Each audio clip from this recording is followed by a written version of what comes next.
Stop calling your laziness a revolution when you are just a burden. Sounds brutally harsh? I was honestly shocked by what I heard next. Ryan, 32, physical therapist.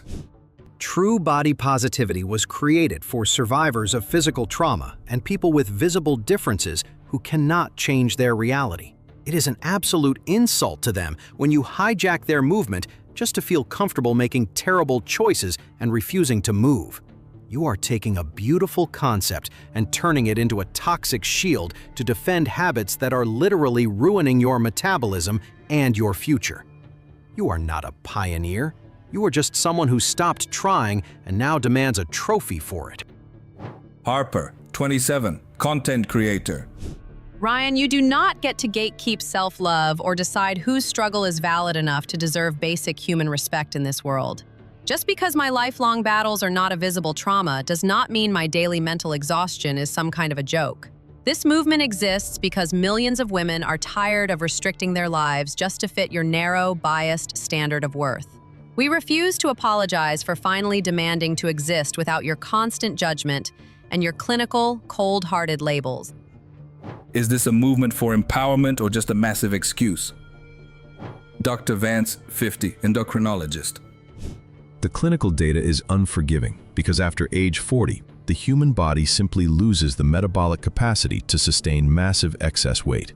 Decades of studies prove that chronic weight issues accelerate cellular aging and put an unimaginable, crushing strain on your entire internal system.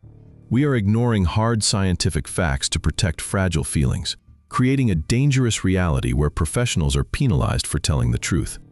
You are effectively trading 20 years of your life for the right to eat whatever you want without feeling guilty. Maya, 35, activist.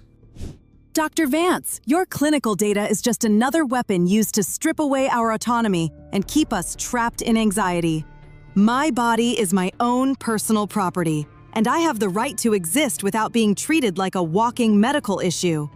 Your version of health feels exactly like a prison, where our worth is measured by sterile charts designed by people who despise us.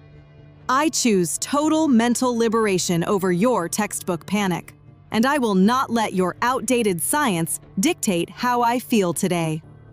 Who owns your body, the medical charts or your own choices? Rachel, 29, graphic designer. I had a supportive group of friends who constantly hyped me up, telling me I looked fierce no matter how much I gained.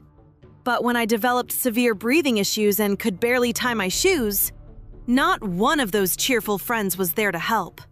I finally realized that a genuine friend will tell you the harsh, ugly truth that saves your future, instead of feeding you sweet lies. Their constant praise was the most dangerous thing in my life, because it kept me blind to my own slow destruction. Kevin, 32, bartender. Rachel, you are missing the point of friendship if you think our job was to ruthlessly police your habits and act like coaches. We loved you unconditionally and wanted you to feel confident, because shaming someone almost never works and it just ruins the emotional bond. It is incredibly unfair to blame your social circle for your own lack of self-control and the personal choices you made alone. I prefer friends who accept me as I am, not critics who evaluate whether I am meeting their impossible standards. Brutal honesty, no filters. We do not sugarcoat the reality here on Two Sides. Subscribe now, drop your truth in the comments, and tell us who won.